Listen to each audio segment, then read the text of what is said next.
Morning, good evening, good afternoon. Welcome back to Cannon Fodder, the channel for Arsenal fans all over this world. It's the first segment of the Cannon project for a while, actually. I think it's maybe 3-4 weeks.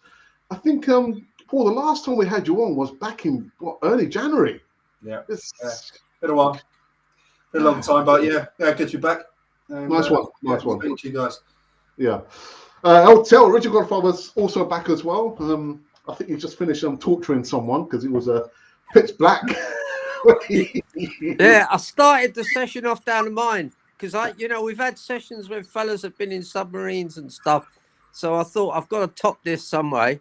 So instead of, so I carried on going down. I was right down the bottom, right down at the bottom of Stanley Kroenke's gold mine. Called my bank account. Your bank account. And we've got a full house just in time. Richard II, how you been keeping, my friend? Not too bad at all. I had to redo my password on there. It wouldn't accept it. Yeah.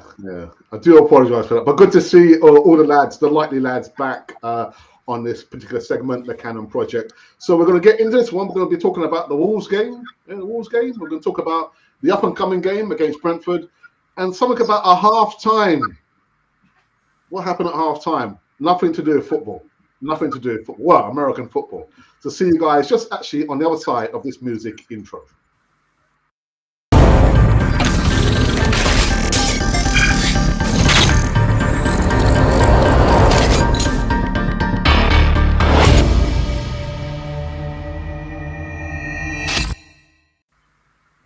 Yes, it's the Cannon Project back in full effect. Mondays at 5:30 p.m. UK time at least. Anyway, it's going to vary wherever you are in this world of ours. But I've got the likely lads back. Yeah, likely lads are back. And if you wouldn't mind just subscribing and helping the channel grow, that'd be most kindly. It's actually free. We're not charging you to do it, but if you wouldn't mind to do it. All right. So yeah, Paul, how you been keeping, geezer? Yeah, very good. Just really busy. Got a family of boys dotted around. Oh, I've lost. Am I still on? Yeah, you're still on. I've gone black screen, but that's all right. But yeah, no, I've got 4 boys at home, so it's been massively busy with work and everything like that. But yeah, no, it's every week just goes on so quickly, and yeah. Just leads on, but I'm glad that we're now getting back into football after the little break, and just been really busy. But hey, we're good. Nice one. Richard II, how you been keeping, my friend? Good, thanks. I'll go back to work in March, so that's a slow progress. So looking forward to that, and. Just started back on getting my YouTube channel to do with other bits and pieces on my hobbies I have. So just started back on that. So that everything's going in the right direction. And enjoyed the football. And also the Super Bowl last night was quite interesting to watch. For the half time at least, anyway. Yeah. Well, I'll tell him he's on the run. How's it going now, tell man?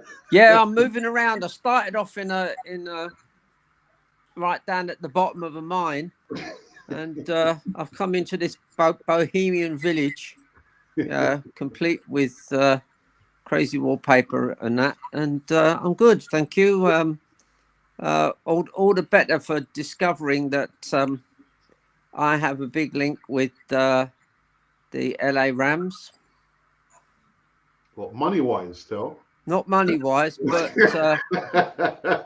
basically, well, we can go into it later, but myself and Tim have an amazing link with the Rams. Whoa. Sounds very, very interesting. Very, very interesting. But actually, talking about American football, Paul, they won. They beat the Cincinnati Bengals. What does that mean for Arsenal, Paul? I think the optimists would be hoping that he may start looking to maybe improve one of his kind of franchises or clubs that are around in his kind of portfolio. That's all you can kind of hold on to, is that he might suddenly see one of them is not doing so well, and because he's been ploughing in money left, right, and centre into this Rams project, he looks at this Arsenal side as not just being the cash cow, and somewhere where we can actually start building and growing in this kind of way that he's been doing with the Rams. But in reality, I don't think a lot.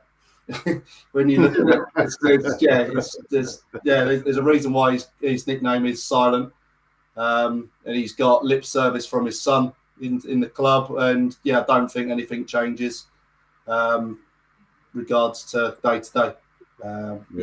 I'd like to think it would, but as I say, it's Dan Kroenke. Yeah, Richard, do you concur with Paul Sports? Doesn't mean anything. Yeah, I mean, the optimist would hope that it would sort of be a light bulb moment and make him realise that to win these things you've got to sort of spend, because this year the Rams didn't go in the first pick, did they? They went with the senior and tried and trusted, which is something that they haven't done in the previous seasons. In previous seasons they sort of gone young, but they went with a bit more experience, and it cost them a bit more. But hopefully that light bulb moment might say, well, if we want to win things with Arsenal, we're going to have to follow suit there.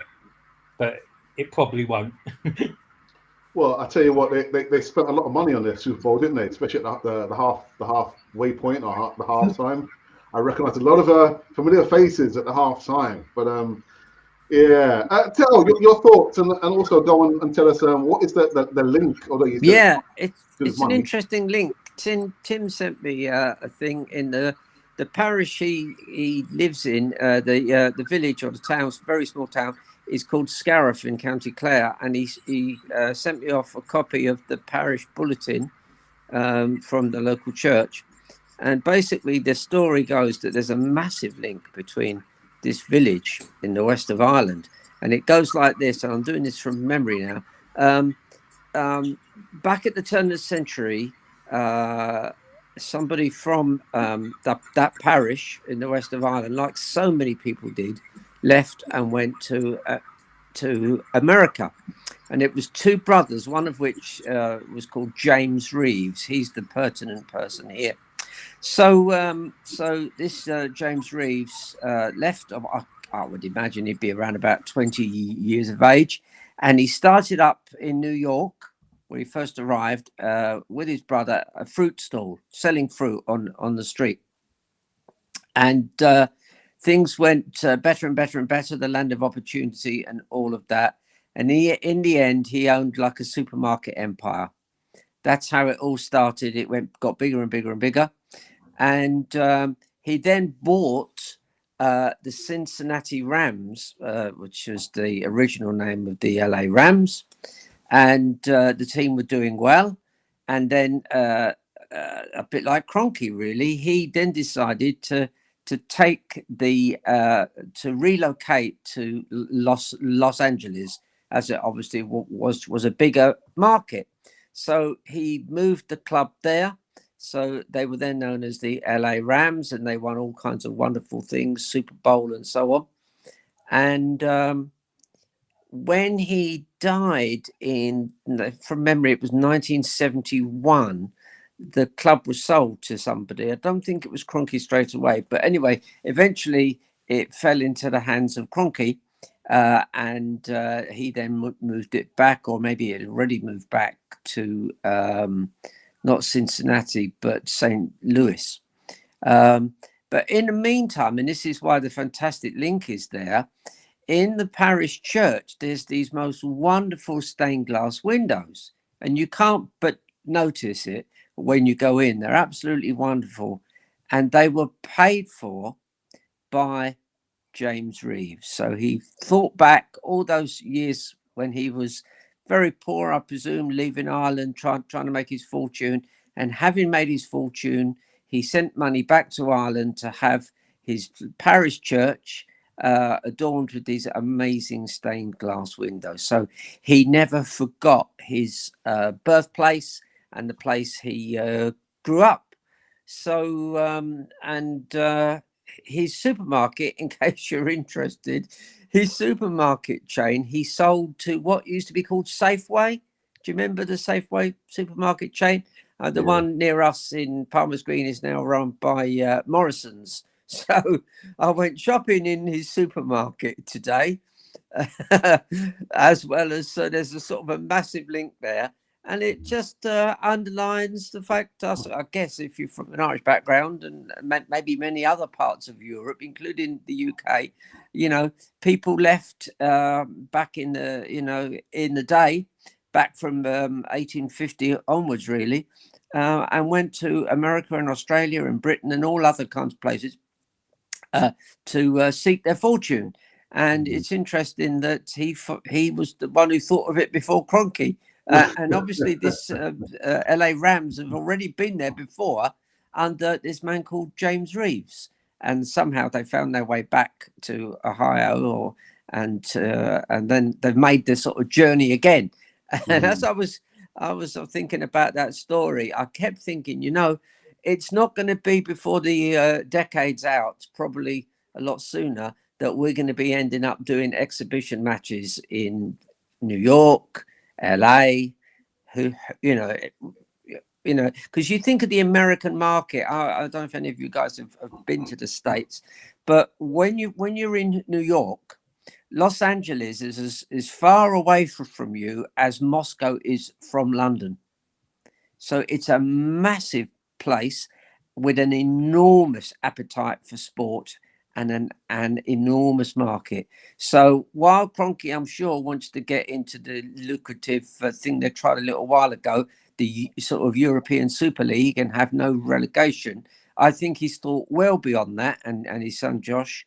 And I'm sure that we're going to become like a world club where we play matches in the States, in South America, and indeed Colombia. I guess at some stage it's going to happen, and that's the future. And you may not like it, Arsenal fans, but everything is pointing in that direction.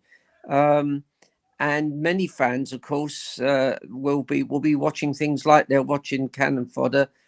They'll be watching on telly, because you can only get so many people into London to get and watch the match. But the sort of TV market is still absolutely massive. And just as a final rejoinder, wasn't it interesting that when they awarded the sort of trophy, it wasn't to the captain of the LA Rams, it was to the owner of the LA Rams. So it's a different vibe. It's a celebration of the money that's typical America, isn't it? It's the celebration of the money of the guy who's making money. Not only is he winning cups, but he's making himself and his family an absolute fortune, and they're praising him for it. Yeah. Because I haven't spoken to Paul and Richard since the transfer window, I want to kind of go back a few steps. We didn't sign anyone apart from a goalkeeper who actually said that coming to Arsenal is a massive gamble. But Paul, are you surprised that we didn't buy a striker and at least a midfielder in the transfer window?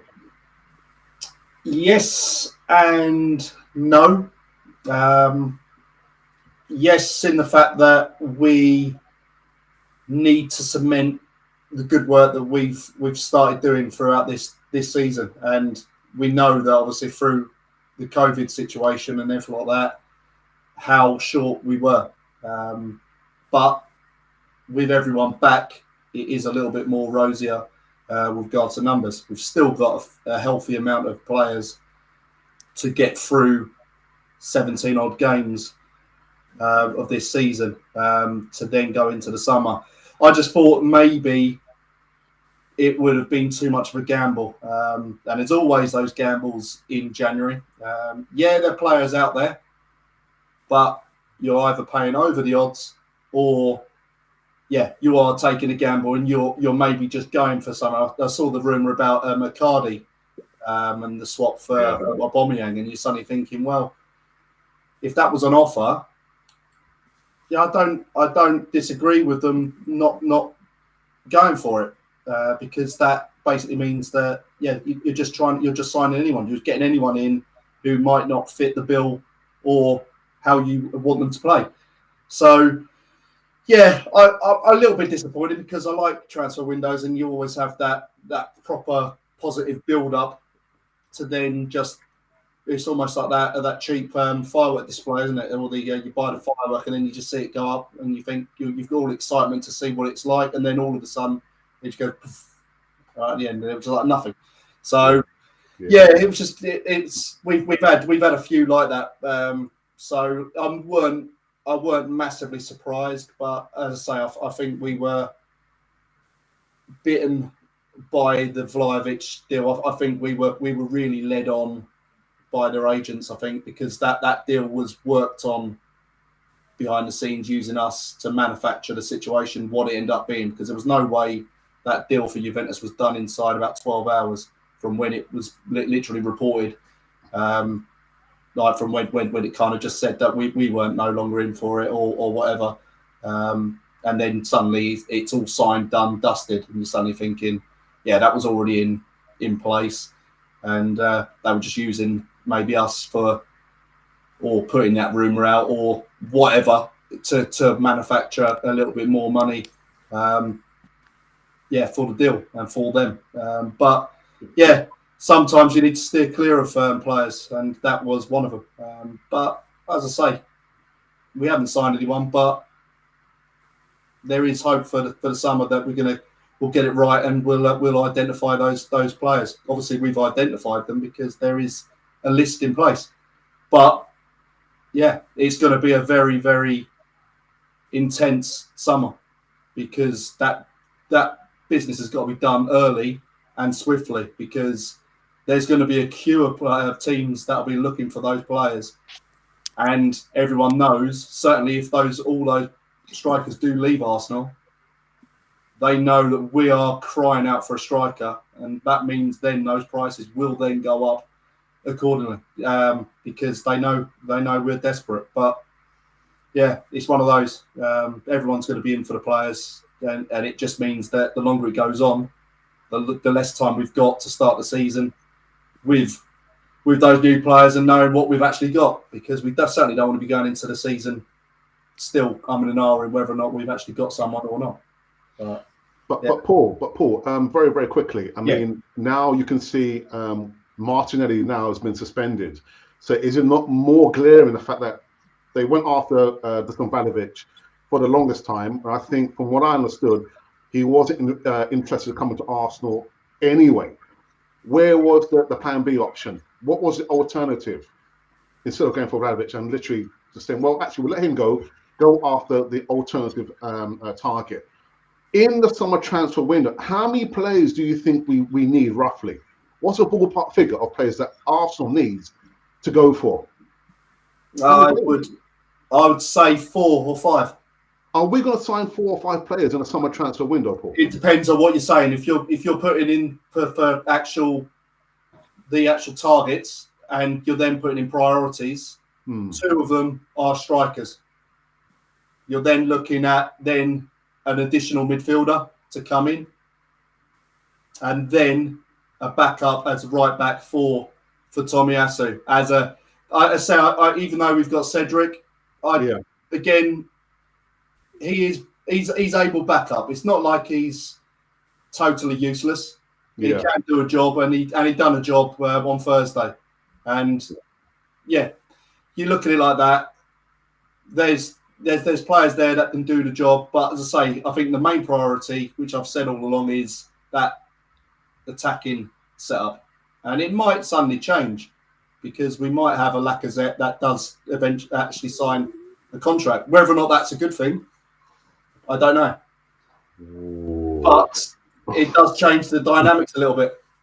We still need the 20 goals or the 25 goal striker. But if he does stay, then that means there maybe it just is then that one striker that we look to get in, and then he's in there as he is as captain. But again, it's whether or not that's the right choice. Is it the right choice to give him a pay increase, push him up there? We've been bitten before, so that's the key. Before I go to Richard, just one more question, Paul. Would you bet on Granit Xhaka not getting red carded between now and the end of the season? Here's a question for you. Up until the end of the season? Yeah. Oh. 16 games to go. 16. 16 games. He's got at least 4 in him. Yeah, no, I think whoever we're easy to criticise as well, but I thought both those players in midfield on Thursday played fantastic. Certainly going in the book in the first half. They actually were, the 3 maligned players in that squad, and you're looking at the two midfielders and Cedric, and they all played some really decent games on that game, and they're really, really good. But yeah, I don't know. Referees don't like us, do they? No, sad, but no one really likes us really at the minute, which is a good thing. So I quite like that at the minute. We're certainly riling up a few people, but we got to take the decisions away from the referees at the end of the day. But they always seem to find us how silly they are. They always seem to find us. That Martinelli one was, I don't know. Let's move on. Richard, the transfer window, was it a farce? Was it a disaster class? No, I think it's a mixture. I mean, it was good to trim the fat and get rid of the stuff. I would have liked to see a midfielder in. I don't think we should have gone for a striker just for the sake of it, and hold out till the summer until we can get our top targets. I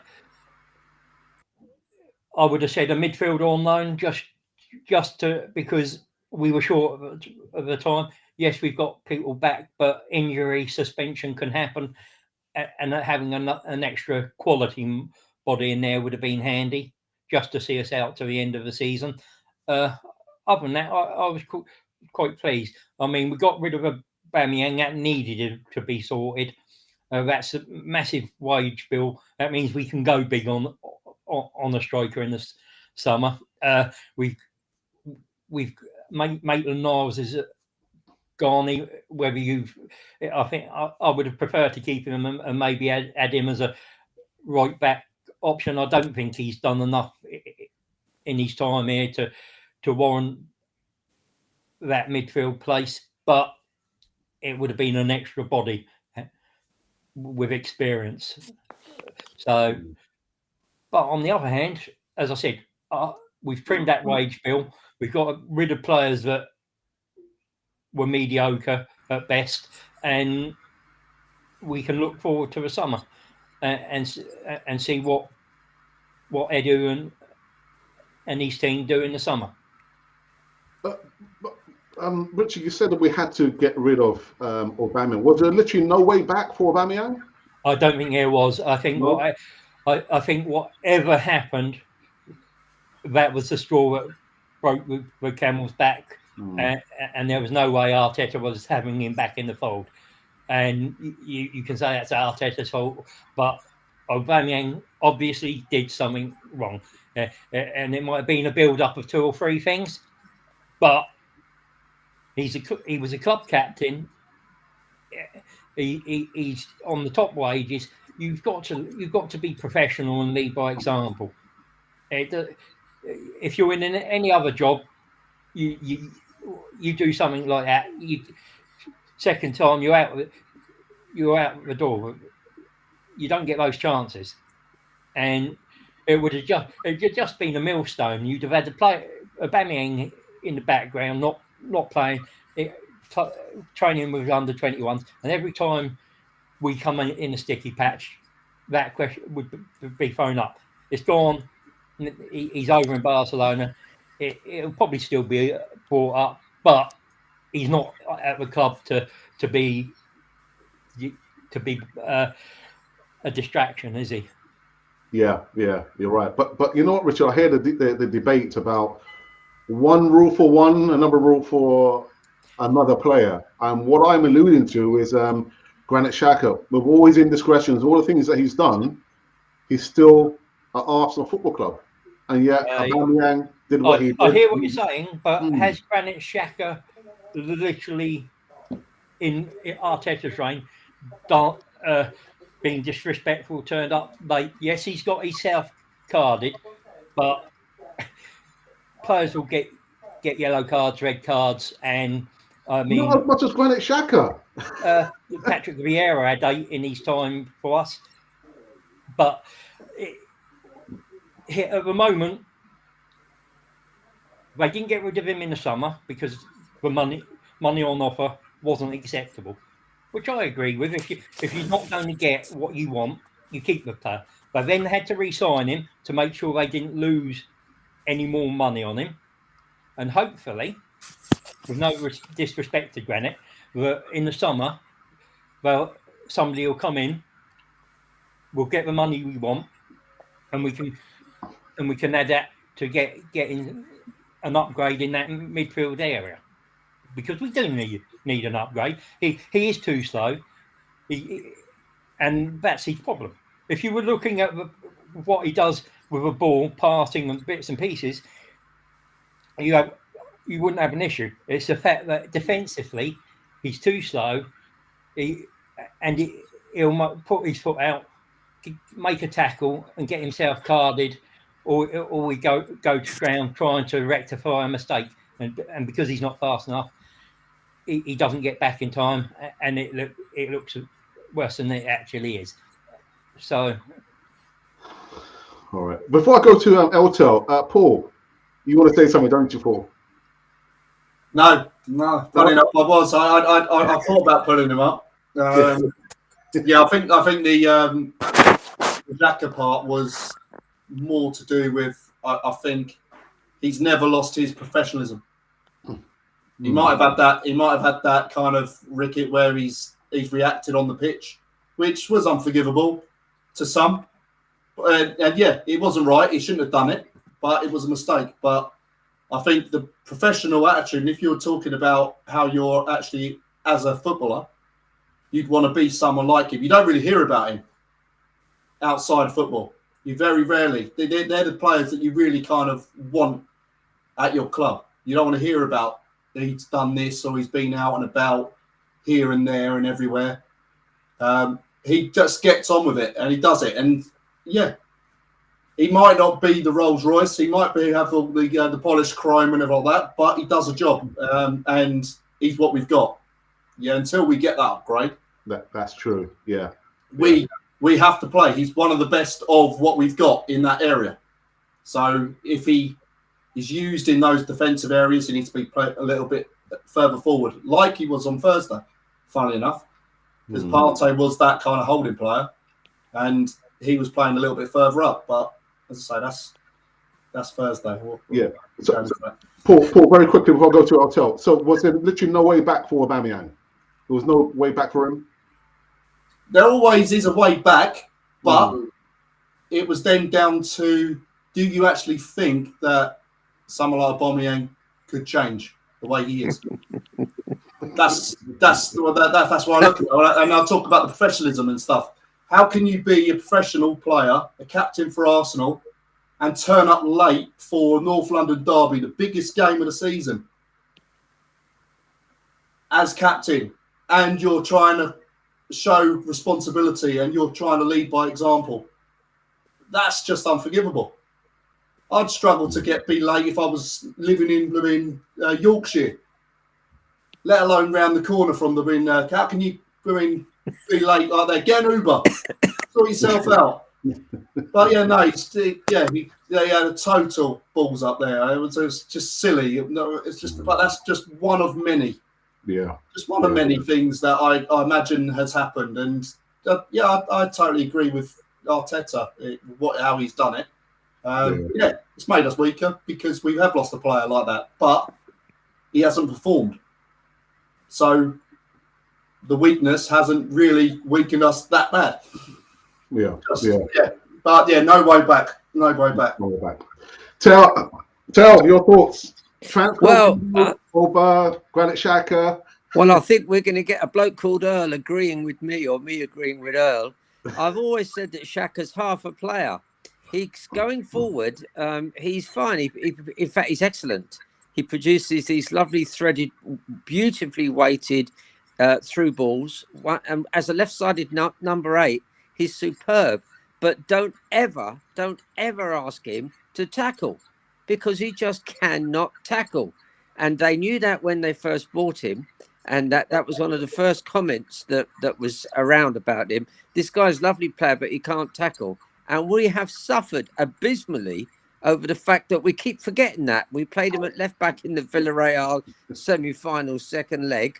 This man cannot tackle, right? So, Santa Claus is there for Christmas, but you don't bring him out on a hot beach to sell you ice cream, right? So it's horses for courses, and this man cannot tackle. Okay, so everything else follows from that. All the red cards, the whole shebang is because he can't tackle, right? It's different with Martinelli. He was incredibly unfortunate that referee at the Wolves game, the crowd was sort of getting onto him and baiting him, and he had a little bit of, I mean, somebody said quite rightly, I think it might have been Ray Pollard or somebody, that actually it didn't help the game. It destroyed the game as a spectacle. It's a bit like going to see Hamlet and then somebody sending Hamlet off. You've only got the rest of them standing around. And all he needed to have done was to have booked him either for obstructing the throw-on, which was an illegal throw-on anyway, or booked him once. And I thought when he started pointing in both directions, he was saying this is for continual misconduct, several. But he didn't, and it was just silly. And it ruined the game in a kind of crazy way. It forced us into a defensive setup. And, of course, football's a low-scoring game. And a big well done, by the way. I'm sure people, even Earl, might agree with this. Well done to Wolves for scoring 2 goals with no reply up at our North London neighbours. And of course, football, is it Bruno Lage, he calls himself? He's worked out now that football is a low-scoring game. So, as George Graham found out, if you can keep a clean sheet and score 1 goal, it's good night, Vienna. We're headed off to Vienna now, so Arsenal have to bear that in mind. We are a defensive. If we have to be, we are a good defensive setup. We've got some good players. Rob Holding was absolute kingpin. He was only on for about 20 minutes, but he was superb.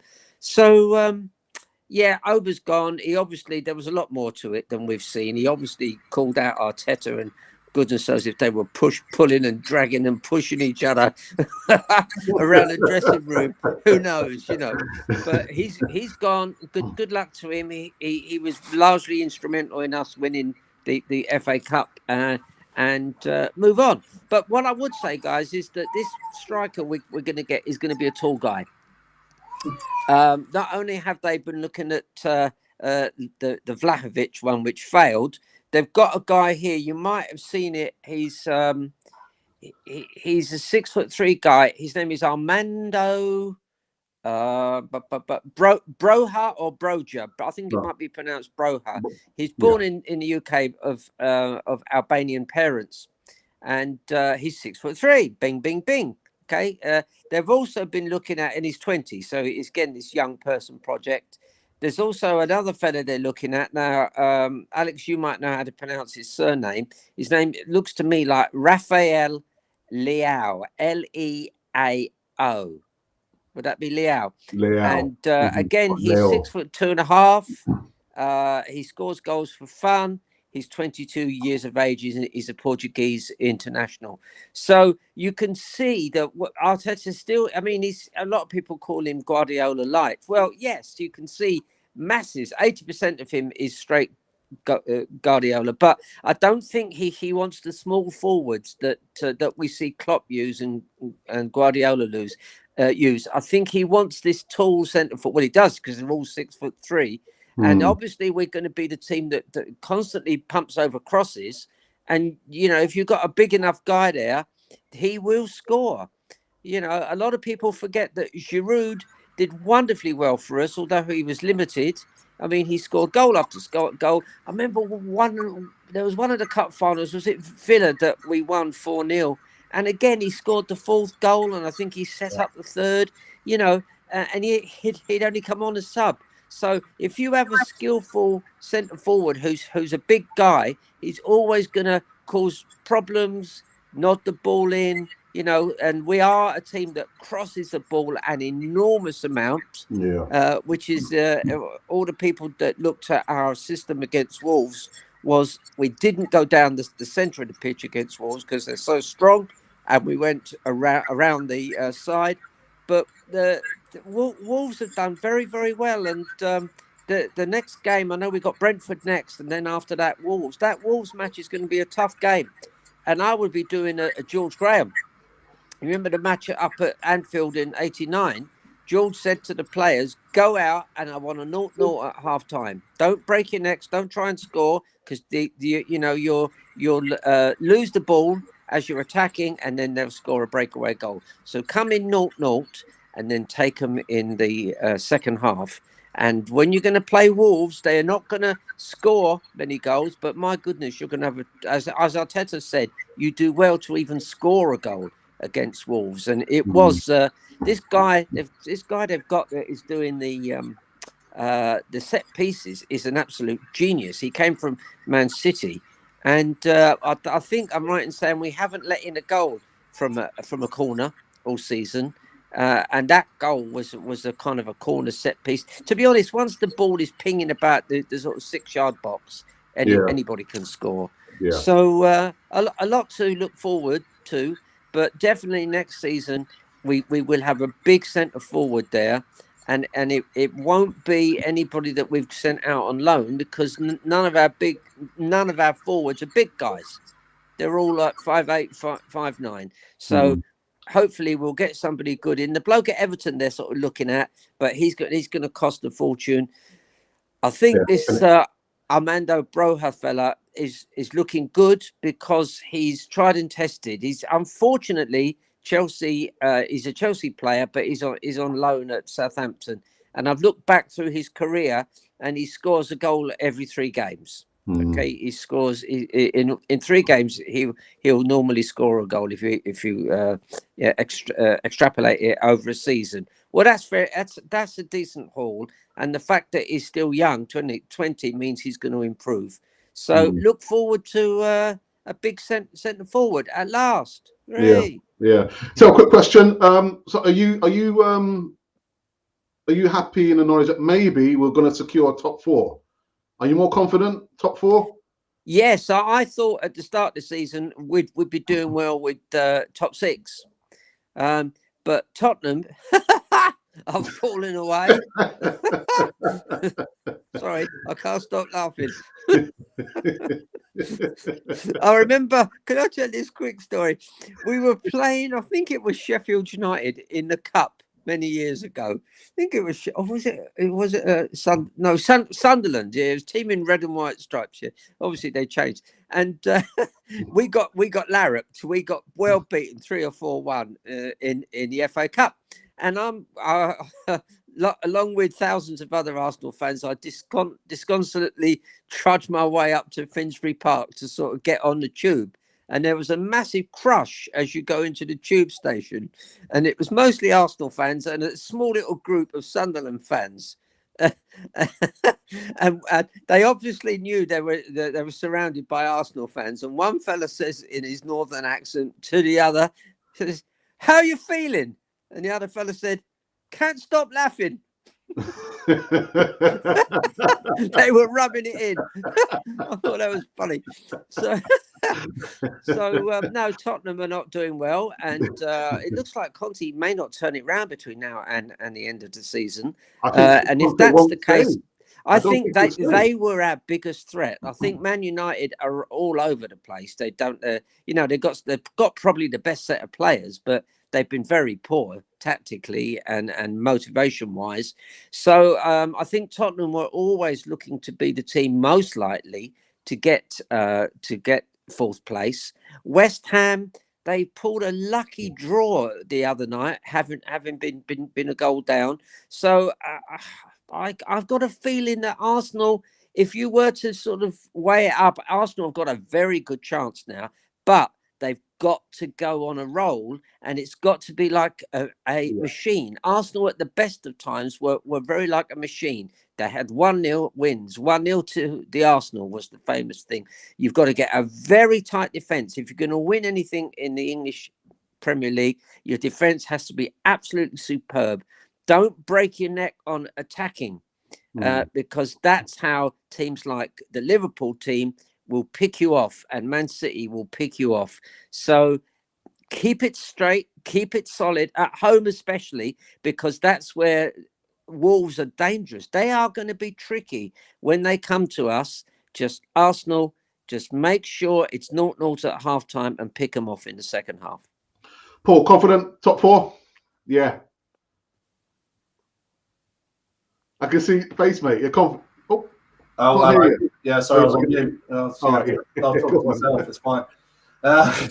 Yeah, no, I wasn't confident because I thought still there'll be teams around us that should be more consistent.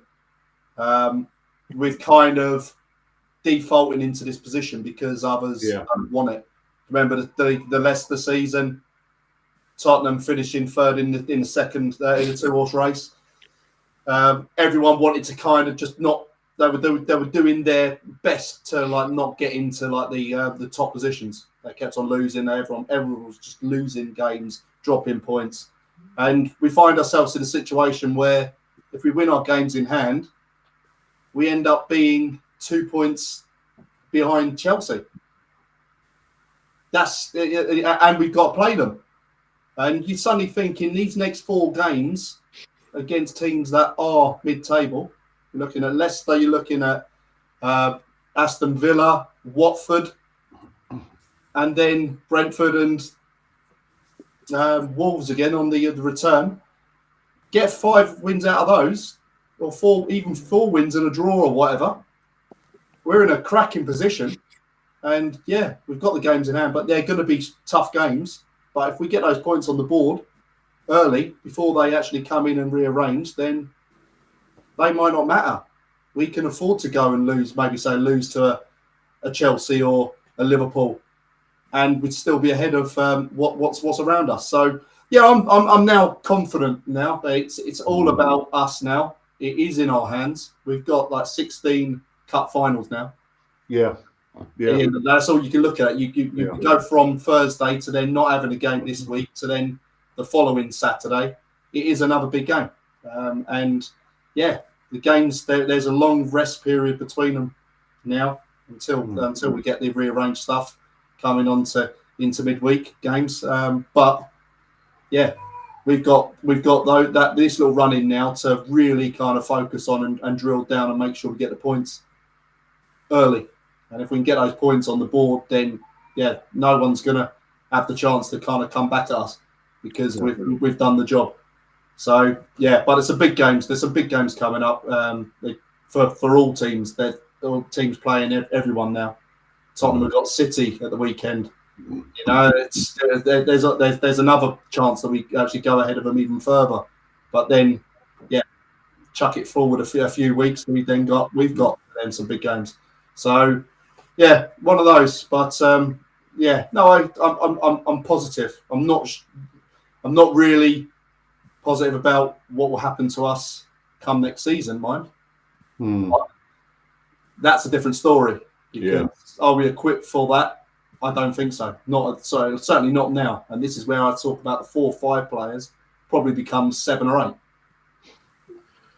That's if you're looking at that on those front and looking to have those squads of players to kind of deal with Champions League as well as domestic. Yes, we could field some youth players in the cups, but we're definitely going to need to really, really improve numbers with quality because there's potential that we get eaten alive. We were kind of eaten alive a few times when we had a decent enough squad in the Champions League readily, let alone going in with one that's undercooked and not enough there. But I don't know. I think it'll be a big improvement needed in the numbers. All right. Richard, confident top 4? I've been pretty confident since the start of the season. I said 72 to 76 points should be enough for top 4. The only real concern would have been United with the squad depth that they had and the quality in depth that they had at the time, but they haven't been able to gel that together. West Ham aren't bad, but they don't have the depth in squad. Tottenham just a shambles at the moment, and even with Conte in there, still a shambles, and he must be pulling his hair out. I still think his hair's fake, by the way. It's off the back of his neck. Well, whoever makes these wigs will be happy then. No, he's gone to he went to the same place our centre back went to. Holding. They take it off the back of your neck and goodness knows where else. Stick it up on top of the head. Yeah, he looks a bit like Max Miller, the comedian? Sits in the haircut. Yeah, no, I still think for another 37 points out of the remaining 48 should see us top 4. 76 points. I don't think 4th spot will be any higher than 76 points this season. And I'll tell you what, as Paul said, you win the next 3 games. We've got 9 points. That pulls us 2 points to Chelsea, and it could pull Chelsea into that 4th spot fight. And then anything happens, doesn't it? Yeah. I mean, for me, you guys looking too far into the future. Let's just try and focus on the next game in hand, and that just. I mean, it has to be. But that's the long. That's the short range. We got to be looking for that, and exactly. But every game is a cup final, so it is game by game. Yeah. I think we've got 2 tough games. Brentford, we know are tough, and they've given every team in the league a tough game. And and Wolves, they're tough to beat. They don't score many goals, but if they get a goal ahead, they don't usually lose. Yeah. So that's also a tough game, and they made Spurs look ordinary. That's because Spurs are ordinary, Richard. Yeah, I mean, I know what you mean. I'll tell you what, I'd take Neves now. You see how he was spraying that ball about and the quality and range of his passing, long diagonals. I'll pick up on what Al Tower said. He said about the big striker, 6'3". I think another reason we will want him is to hold that long ball up from Ramsdale, because Lacazette isn't that tall, and the bigger defenders and the more robust defenders tend to get over the top of him, and we don't keep that ball stuck up. With a bigger focal point, that ball sticks a bit more. Remember when he first came way out and the way round that decent press. Sorry, Paul, you were saying something? Just remember going back to when Giroud was had started, Yeah. he'd come in and he'd be holding 3 players off him.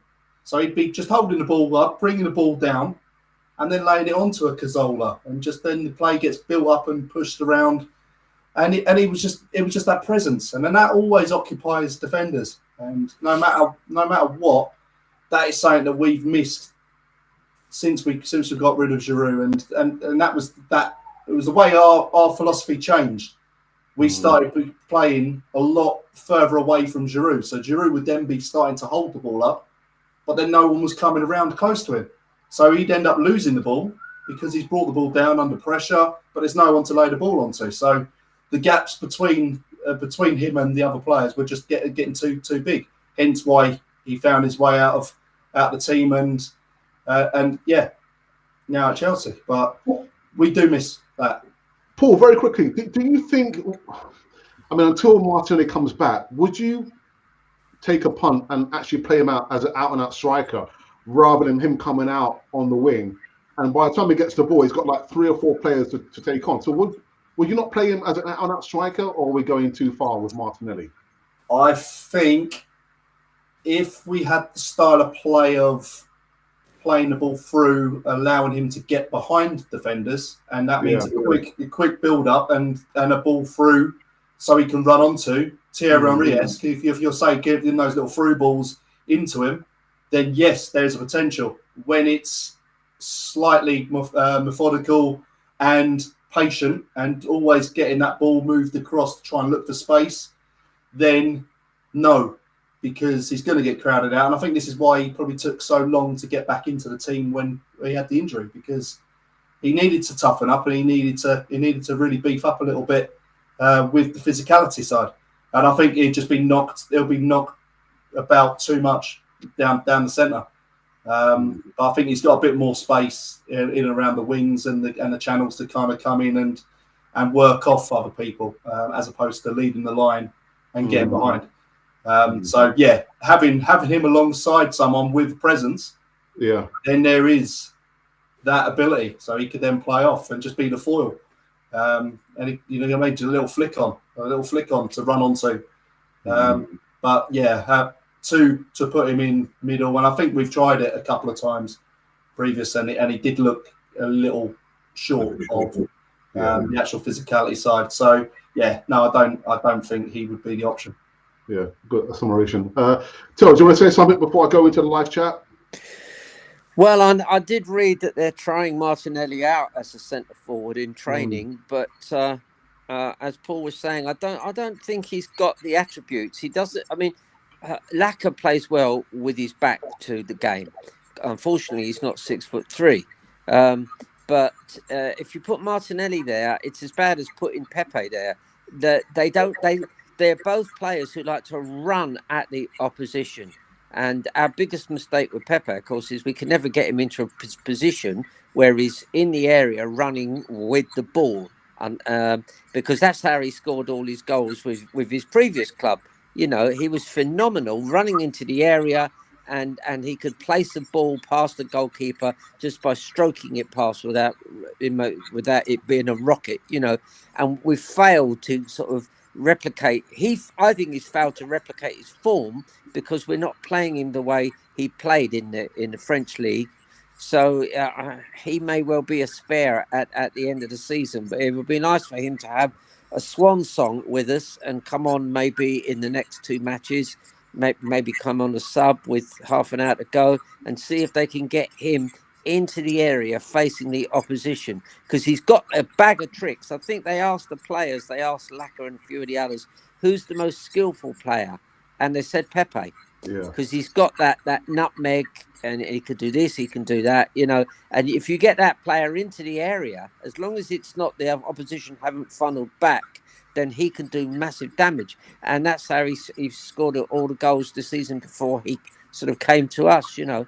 So and I don't think Martinelli, the way we play, I don't think he can really. He's just going to get kicked and pushed and hammered, and they're going to rake the back of his calf, and I just don't see that, you know. He's far better when he's got space out wide where he can run at people with absolutely electric pace. I mean, I know a lot of people have had a go at Edu, and probably quite rightly so for the way he conducted the Vlahovic transfer. Because he was naive enough not to see that the Arsenal thing was just a smokescreen, so that Juve could sort of buy him, But I mean, we plucked him out of the fourth division, I think, in the Brazilian league, and he's absolutely electric pace. His first touch is much improved. He must be a nightmare for any defender, because the famous line they said to the famous Arsenal defence was, "What kind of attacker don't you like to play against?" And they all said a pacey, a fast guy that would just zip past you, So it'd be interesting to see if he has done well in training and they play him as a number 9. But I don't see it. I see a player who breaks into the area at fantastic space, and he commits people. And he can go either way, which Pepe doesn't do. He can go on his weaker foot and cross the ball and so on. Whereas Pepe, he only uses his right foot for standing on. Let's go to the live chat.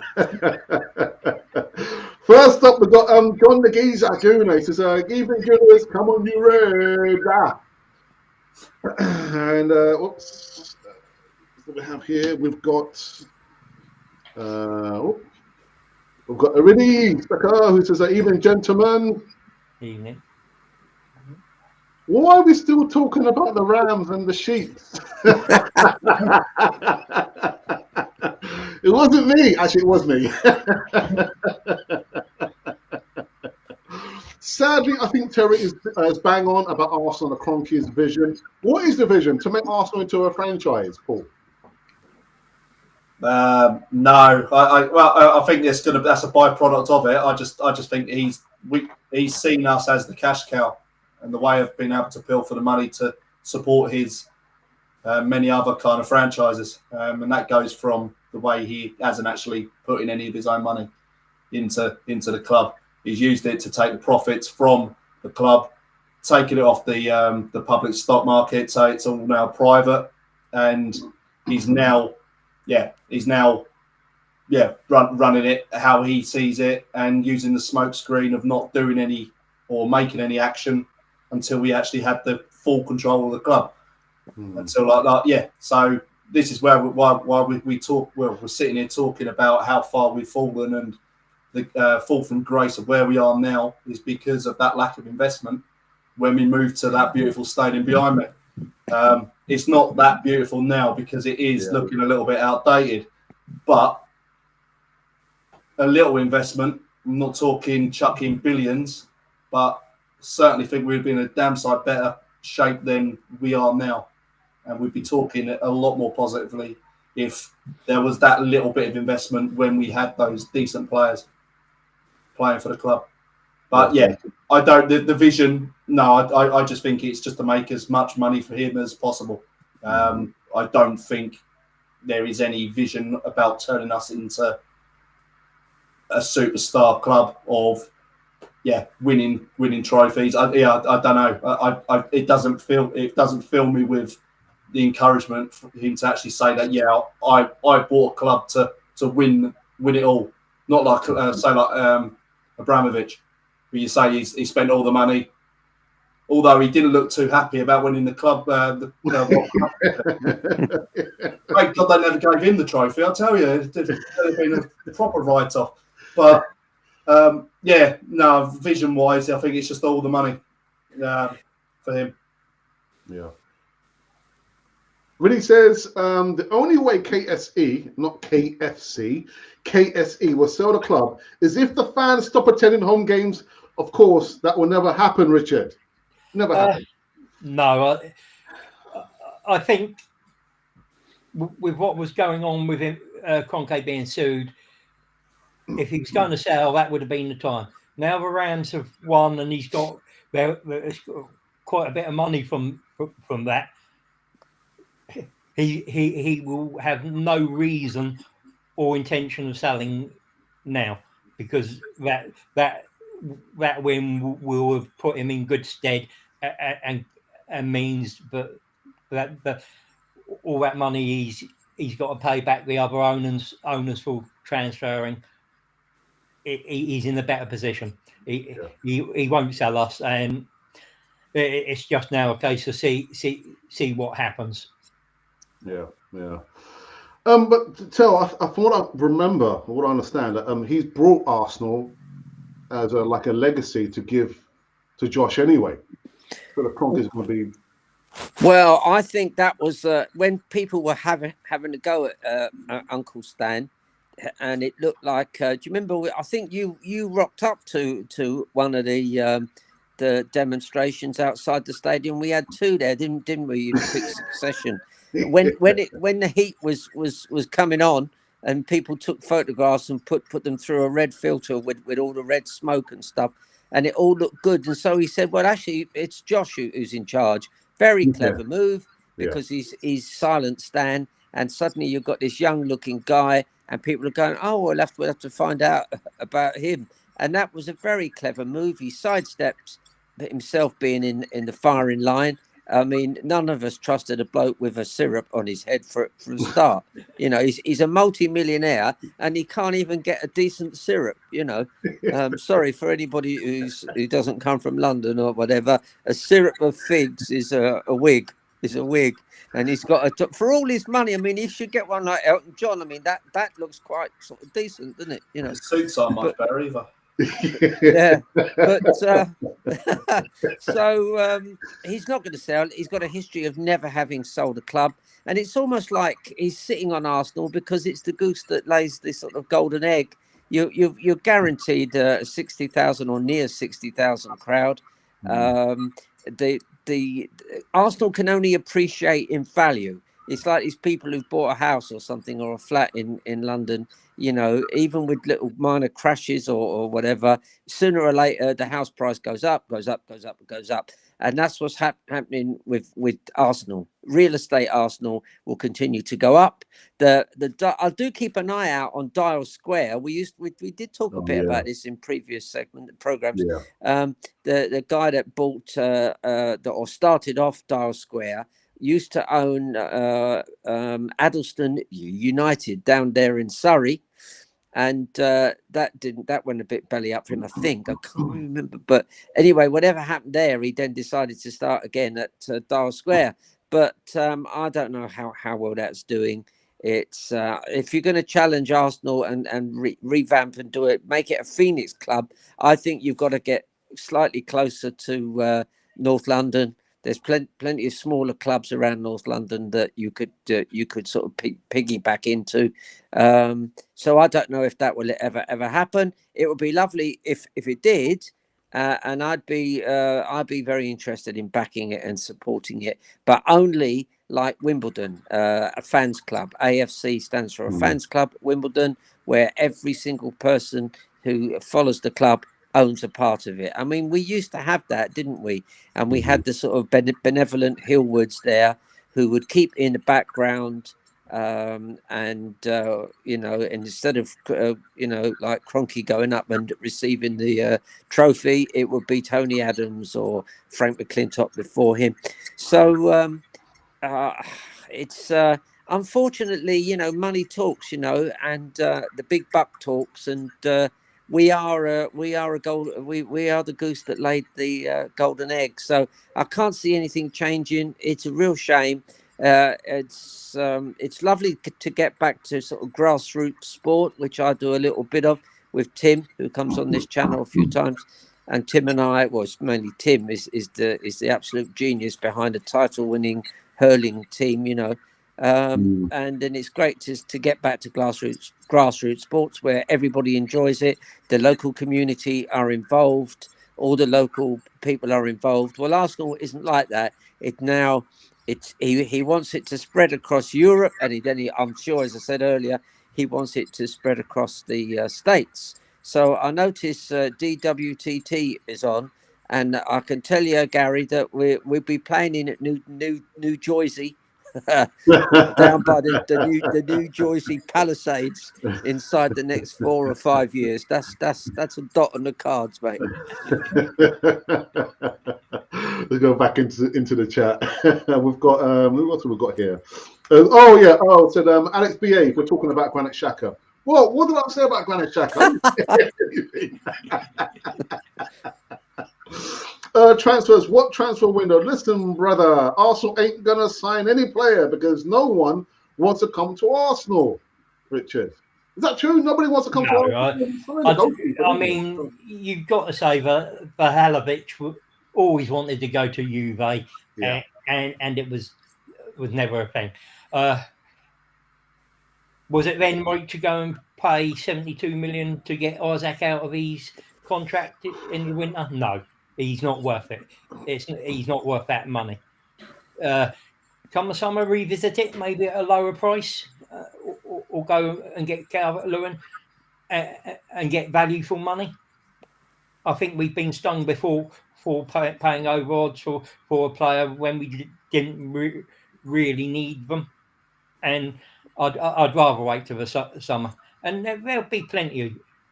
We've got history. We've got a rich tradition, and it's London again.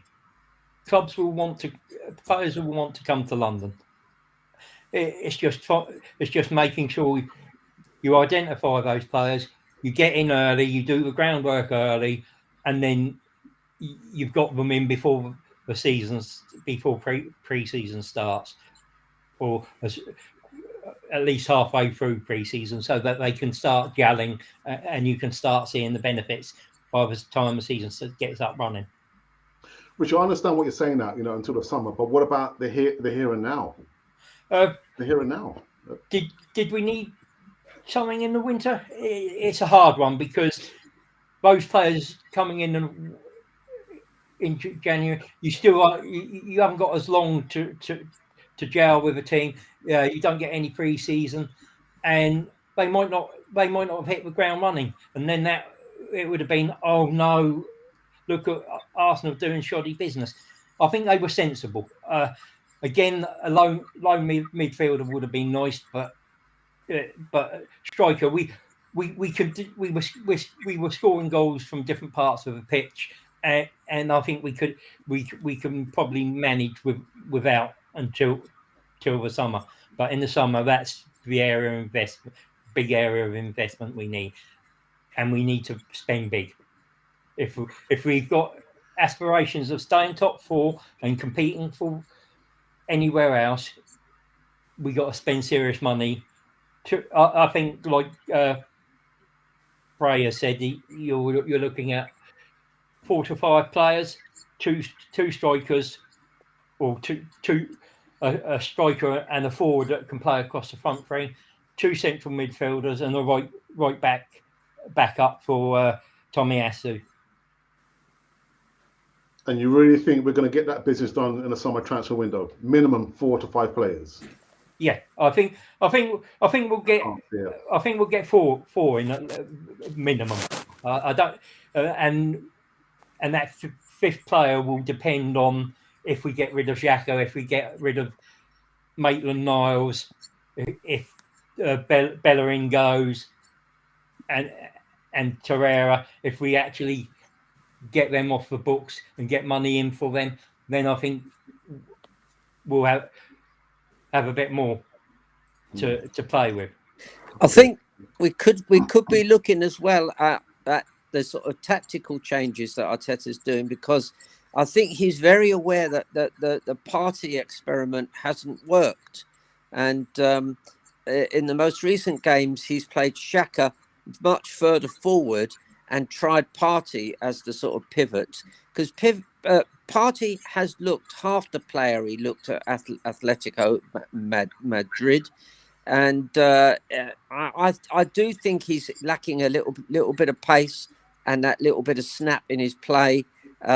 His first touch isn't great, and we spent an awful. Arteta went off to Uncle Stan and borrowed the money for that, and of course his head's on the chopping block now. So I think he's doing everything he can to find a way of incorporating Partey successfully into the team, and that's not. Look, I've got to say, I've not been particularly impressed with Partey. He plays too many loose balls. and he doesn't seem up to pace. But I don't think he'll sell him. I think he's going to having having twisted Stanley's arm for it. He's going to have to play him into form somehow.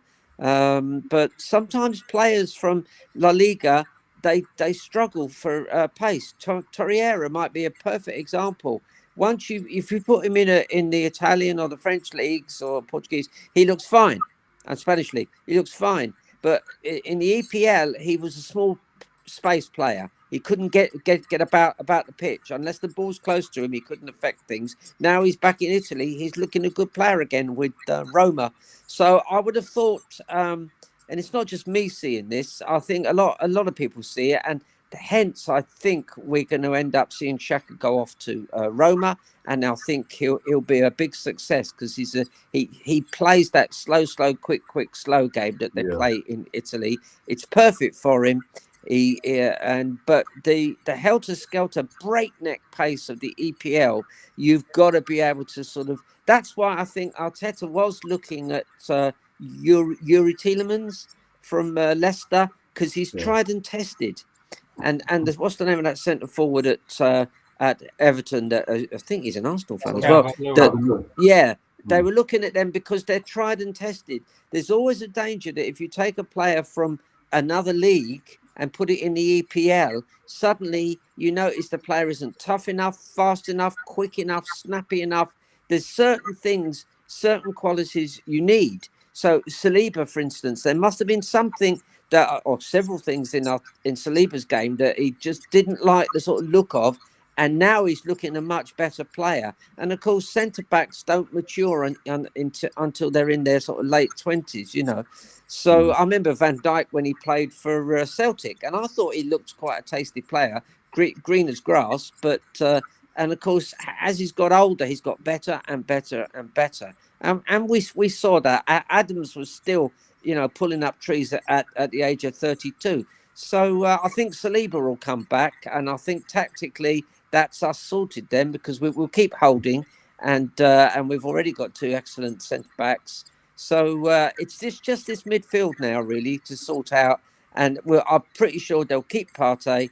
Xhaka will go, and then they've got to get somebody in there, and maybe they'll go for Tielemans because he. But then people tell me who watch Leicester that he's a hot and cold player. Some days he plays an absolute blinder, and then he just disappears the sort of following match. So I do hope that Arteta, being a midfielder, I have this theory that if you're a midfielder, if you're whatever position you played as a player, that is your blind spot.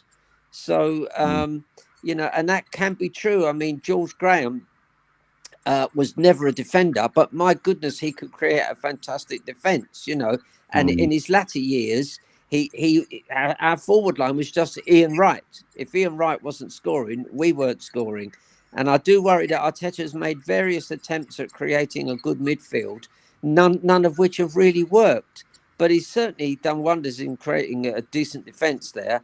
And that defence will only go from strength to strength. They're all young lads. They're all 23, 24, 22. Tomiyasu, I think the Scots lad on the left is probably the oldest. We've got a goalkeeper who's 23, and they don't mature until their very late 20s, early 30s. So we've got a defence that will get better and better and better. So you've got the springboard for a very good team. But this midfield business, he will definitely go for a big centre forward, and that's that bit done. And then he'll spend a lot of his time looking for some decent midfielders. Paul, did you want to say something, Paul, before I go back into the live chat? No, it's quite good as you were saying about Saliba, and you're looking at the development and what Arteta thought about he would bring to the table. And obviously there was something there that was throwing a little red flag up. So he's gone. So he's gone on loan. He's gone on loan there, and he's showing what he can do. And you just look at it and you think, well, yeah, I'd rather him get game time week in, week out and show what a good player he is, to having him and being a bit part. Would he be the number one choice in central defence in this as we look at this season? We brought in White, and you've got Gabriel in there.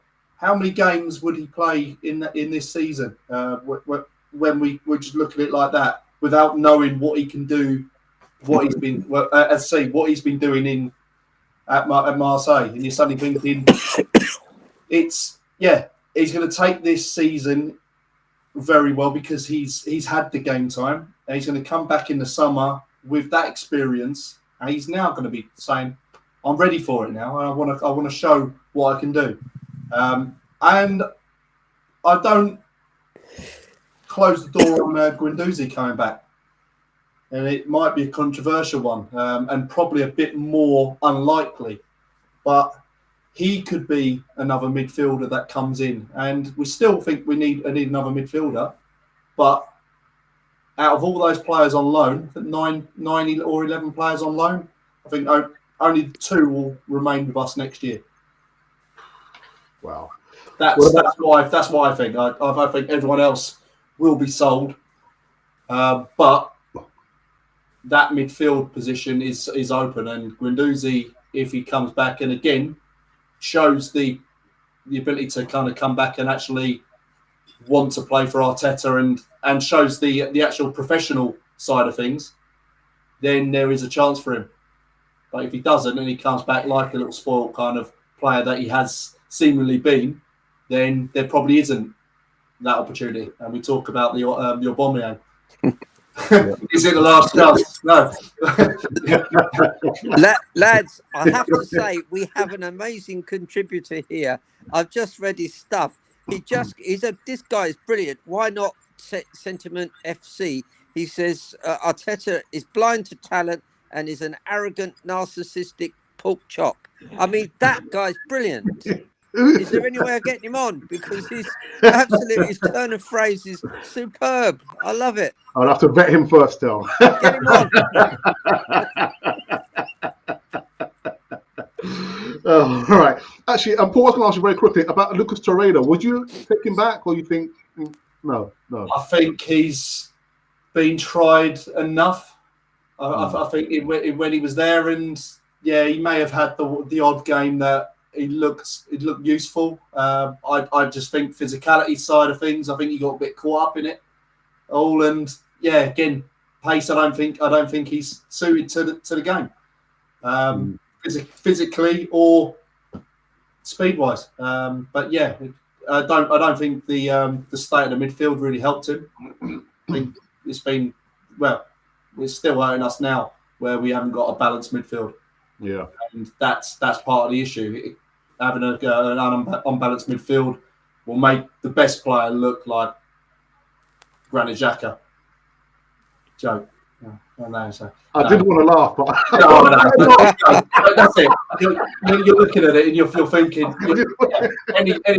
any player will look average playing in that unit, and it's one of those. If we get the right players in there alongside what we've got, then we can get it sorted. But the main thing is we've become hard to beat, and that is the main focus. If we look at 3 years previous, we were saying what we want as a club or as our team. We want to be hard to beat. We want to make sure that we are secure and solid at the back, and we've got that finally. Yeah. Now we just need to add that stability in the midfield, because that unbalanced midfield was being totally made to look even worse by a really bad defence, because that defence was really, really poor as well, and we were leaking goals left, right, and centre through mistakes. But yeah. All right. DWTT says many strikers were available in the summer, but Arsenal decided it was better to keep Nketiah and not rip up contracts like Auba. The article describes Casey's business model. It's not about the sports team. It's about real estate. There's a good question. Would Usmanov been a better owner than KSE, Richard? Hard one, isn't it? I mean, you don't know. I mean, look at his input at Everton. How have they done with him jumping on board there? Has it been any better? I don't know. I mean, we know what we've got with KSE. It's not great, but would you say them not being any better? No, I don't think so. I think we could have done a lot better on KSE, and still could. But you always take a chance. It's always a risk. It's that whole investment It's side, like isn't it? buying players. There's always a risk. It's got to. It's the actions and what they do, not what they say, and it's what they do to will be the proof, won't it? Yeah. Well said, actually. DWTT says that Arsenal won't get better until they have players over the age of 26 who are big contributors to the start and play of Arteta wants. Every time a player is mentioned, consistency is the main issue. And that's it, Tel. With Arsenal, one thing we've been good at is the inconsistency. Yeah, I mean, our best teams over the years and decades have been teams that had a smattering of youth, players in their mid-20s, and a few what we might call old wise heads, And yes, this Project Youth is great, and we've got some wonderful up-and-coming players. We've got some great youth players coming through, but I can see what Gary's saying, which is that you've got to have a few steady heads there. Well, of course, Xhaka is not a steady head. He sees the sort of red mist and off it goes. So I can't see the biggest problem is that if you buy a top quality player who's 26, 27, 28, then they're going to cost the earth. And of course, we're looking not exactly in the bucket basement thing, but we are looking for some cheap buys that we can mold into players. What was it Wenger said?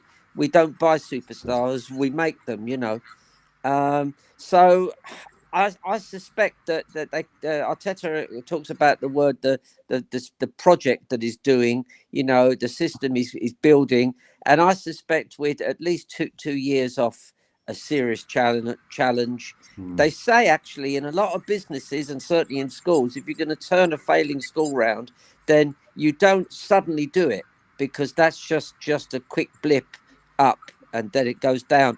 And I think the fact that we came eighth, if we can get sixth or fourth or fifth this year, excellent, and then maybe push on two more the following year as the players get older and more mature. So I'd say to Arsenal fans, you've got to look at this long term. There's some very good teams up in front of us who, Man City are owned by a whole country, for crying out loud, and however big Kroenke thinks he isn't quite yet a whole country, and so we're going to have to take it step by step. I reckon if we get anything above sixth, as I said at the start of the season, we're looking a good bet now for fourth or fifth.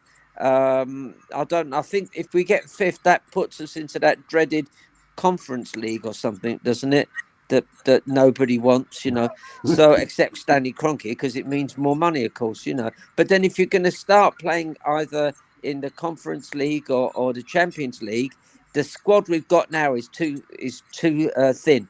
It's not going to do it. You're going to get injuries like we've got with Tommy currently, and suddenly we haven't got a great backup, although Cedric did well recently. So yes, we've got 16 matches left, and barring a disaster of somebody crucial getting an injury, we should play it out reasonably well. As long as we realise that football's a low-scoring game, don't let the opposition score and sneak a goal. If you're up against teams that you're obviously a lot better than, then that shouldn't be too much of a problem. But we've got some very big games coming up, and I think it'll be tight at the end. I'm sure Tottenham will rally, and West Ham have got a decent squad. Then they've got a very experienced manager. Who knows what Man United are doing? I mean, I can't predict the way they're playing at all. It looks a fight between the sort of manager and Rangnick and his players, Well, who's at the wheel? It's going to be tight, lads. I mean, this is all part of the joy of being a football fan. Is we could come anywhere from fourth down to eighth, depending on form, injuries, a bit of luck. So it'll be an interesting end to the season. Yeah. A few more comments. Arsenal need between 3 and 4 midfielders, not just 2. I want Patino and Lokonga on loan to the Championship next season. Goodness. Ty Gonosaurus says, good evening. Says, Torreira was great. We ruined him, playing him as a 10. I remember that, actually, on Unai Emery. And to be fair, he was struggling with life in London and the language, of course. True says it's Arteta who seems to have a problem with players who have a winning mentality. Arsenal could have done with Guendouzi and Saliba, letting Auba on a free ball. Do you know what Arteta doesn't like? He doesn't like a loose cannon. You know, I know this is cannon fodder. He doesn't like a loose cannon. A guy you don't know if he's going to start punching or kicking or what. You know, and we've had that with Guendouzi, and Arteta doesn't like that. He's quite a disciplinarian. You know, he likes it done his way, or it's either my way or the highway. Is the famous phrase. So, and I have noticed some players getting a bit, I think they're getting narked at the fact that he's shouting at the sidelines, he's kicking every ball, he's heading every ball, pull back here, go there. You know, I know I couldn't play with a person who's giving me instructions throughout the whole game. I'd just say, and he must have, some of these guys have got very big egos, and a few of them will say, you know, they don't want to be, you know, told where to stand. They all know where to stand, you know, and obviously he's very much into tactics, and I know he's trying to help. I know Arteta's trying to help the situation, but it was interesting, somebody said when we played so well against Man City, Arteta wasn't there, was he? And Stuyvenberg was there. Yeah. So maybe somebody should kidnap him for about a couple of hours on a football match day, just tie him up in his car or somewhere, you know, and just let the team go off and win, and then go in and release him, and he can do the conference. I'm ready on it, Tel. I'm already on it. Paul, here's a question for you. If Project Youth doesn't work by the end of next season, Emerson Rose, Saka, Martinelli will leave. Will they leave?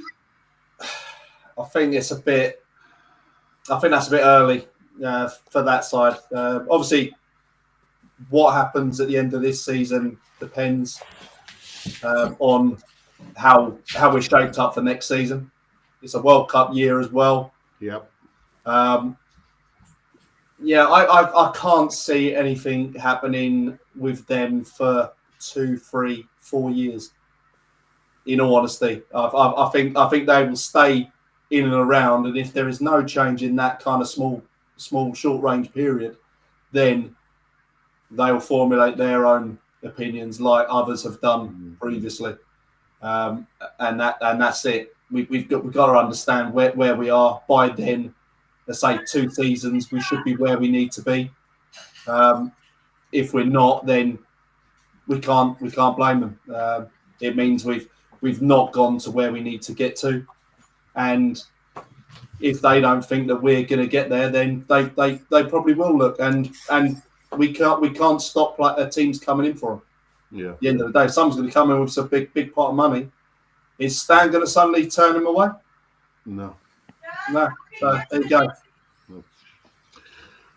Richard, there's one for you. KSE have been involved with Arsenal since 2007. The more shares Kroenke got, the further the decline. Nearly 20 years without the Premier League. Why should fans keep funding a failing model, Richard? Because we love Arsenal. It doesn't matter what we're putting into Kroenke. It's our club. It's our team. And it's for the love of that, isn't it? I mean, I will always say, and I've always said, when I pay to go to the Highbury or the Emirates, what is my contract with the club? My contract is to see to watch a football match. There's no guarantee of whether it's entertaining or we'll win. It's just to see a football match between two teams, and that is all you're guaranteed when you pay your money. And anything else above and beyond that is a bonus. And unfortunately, that's the reality. That's the reality for every supporter in the world. All your money does is guarantee you a place to stand or a place to sit and watch 90 minutes of football, good, bad, or indifferent. And you if you don't like it, you don't pay your money. But if you love your team for me, it makes me forget everyday problems. 90 minutes of football, good, bad, or ugly. I forget real world problems, and that's why I pay my money, because it's a release from the real world. But Richard, does it still feel like your club? Does Arsenal still feel like your club?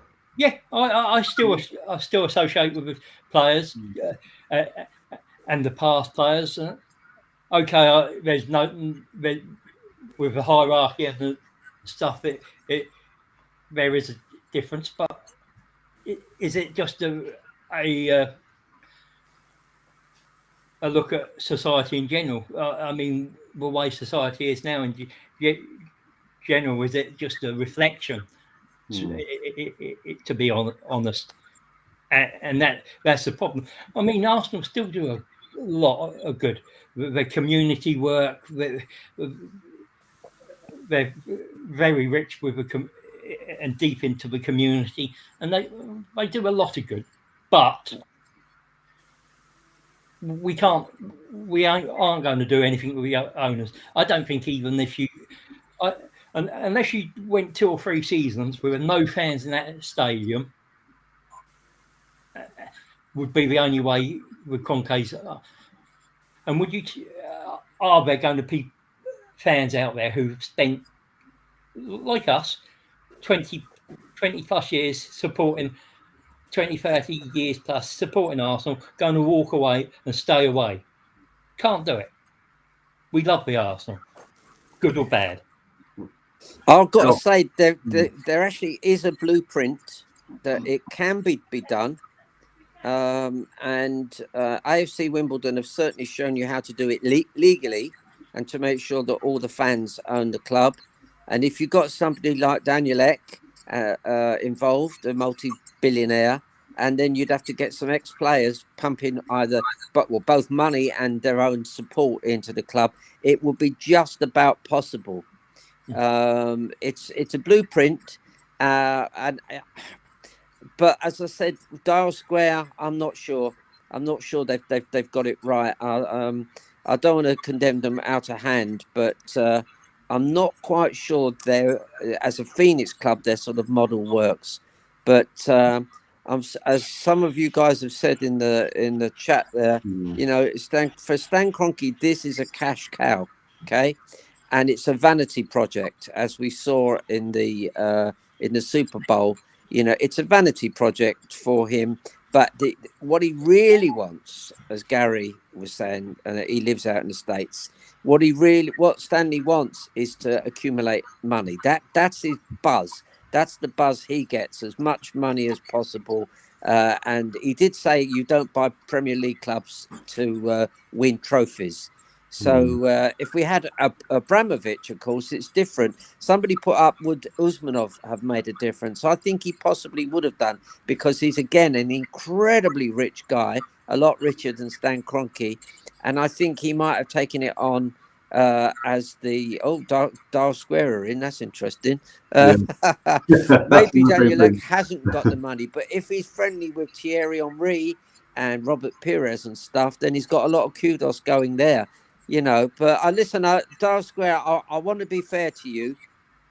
I do like what you're trying to do. And I think there is a blueprint. It can be done. But the key moment will be to get ex-players that we all love and admire involved. I think if you could get that over the line, then suddenly you're talking business and people. It'll be phenomenal to see it done. I mean, the thing about AFC Wimbledon was that the big money boys took their club, renamed it, and moved it up into Milton Keynes. Well, Arsenal aren't going to be moving from the Highbury or the N7 area, so it's a slightly different vibe.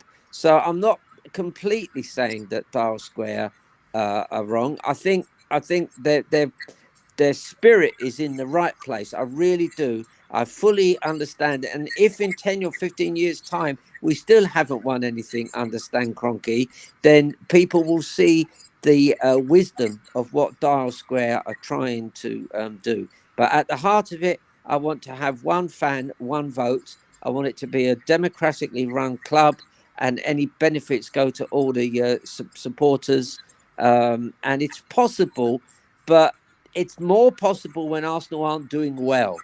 And listen, what Stanley Kroenke knows is he's got to have a top manager, and I think Arteta's growing into the job. He is a rookie manager, and he's made some glaring errors. We've all seen that, and he will admit it himself. If he keeps improving, then that's not good news for any Phoenix club, because if we keep bumbling along in sixth, fifth, fourth, third place, but not winning anything, then Stanley Kroenke is happy. Remember, he owns the club outright now. So in the past, he had to justify, flying in from America to England and staying in a posh hotel. He had to justify that, right? Now he doesn't have to justify anything. So for him and his family and his friends, he can jet backwards and forwards, private jets. He can do what he likes, and it's your money and it's your support and it's your heart that's invested in this club. And I wouldn't say Stanley Kroenke's riding roughshod on us, but he's certainly not worried about winning trophies. And I listen, if Arsenal don't win another trophy, but they're trying, and you can see they're busting the gut to sort of do it, then that's all.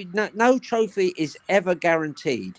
But there's no doubt about it. If you look around at the money that's been pumped into Chelsea and Man City, of course, with Man United, they've had money pumped in, and they go and buy Maguire at centre back. So there's no sense in that, But yeah, I'm caught between the two. I'd love to see Arsenal do well, regardless of who owns it. But deep in my heart, I want to own it. I want to be.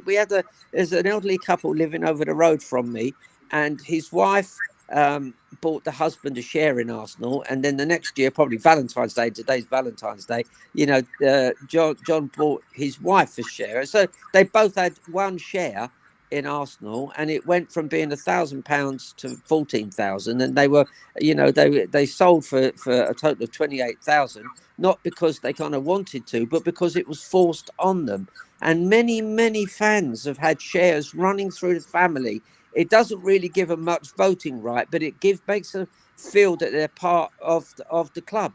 And people forget that Kroenke, came in and threw that out and said, right, I'm buying your share, because that's the way the sort of legal rules work. Once he has a big ownership of the club, he can just compulsorily buy. People have forgotten that. Don't forget, Arsenal fans, this is really your club. It began in Woolwich in an armaments factory, and the lads would come out 1:30 in the afternoon and kick a ball about. It was the people's club. And unfortunately, it's not the people's club anymore. It's Stan Kroenke's club. But who's picking up the tab, as Gary would say? Who's picking up the bill? It's you and me. It's the supporters. And there's something. There's a dissonance in that. It doesn't feel right that we're pumping all of our love and all of our money into the club, and somebody else is benefiting. And don't even get me on Aubameyang. He turned up for training the other day in Barcelona, and he'd left his gold Lamborghini in London, and he turned up in a state-of-the-art Ferrari.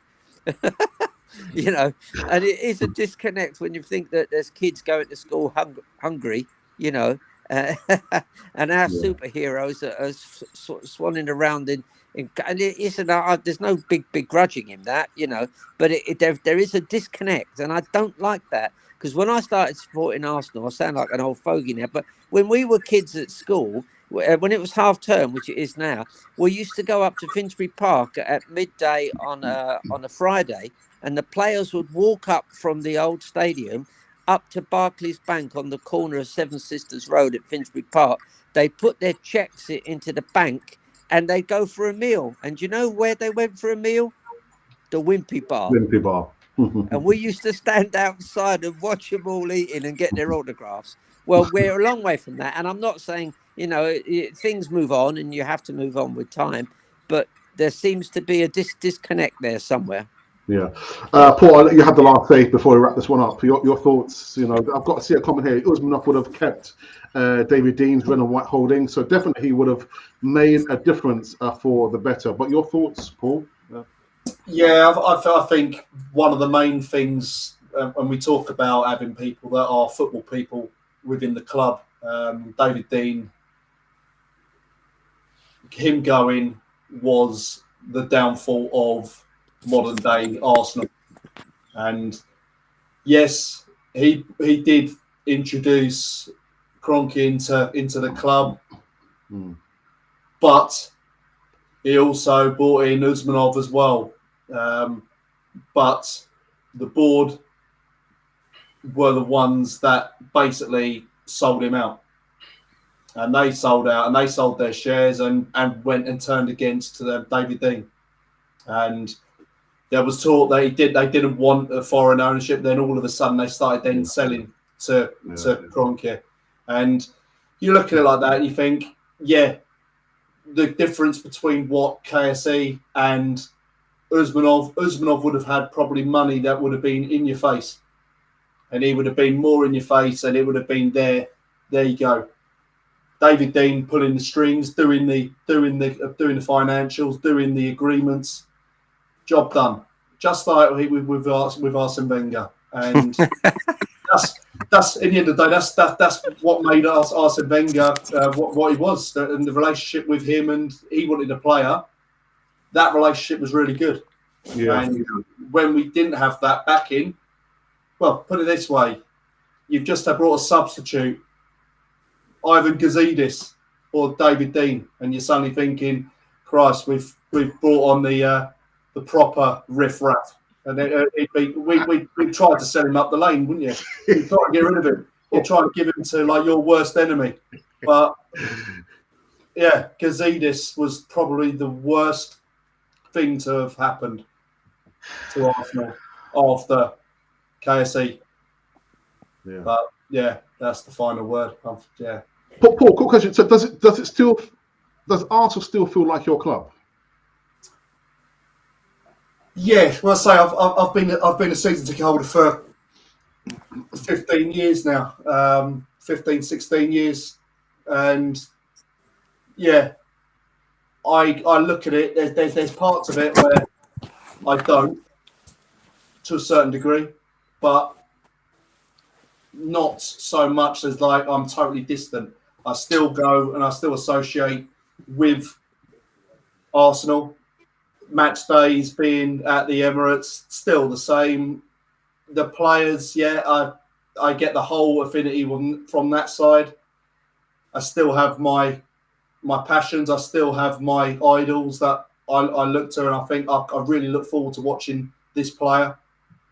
I still have my children crying for going to watch Arsenal and doing that sort of pull for the families, and this is what being part of a club is all about, is having the family relationships as well, and that pull, and it's still there. And yeah, I it's still my club. You look at you pay your money and you go to the games, but don't buy the merchandise. Don't buy the drinks inside the stadium.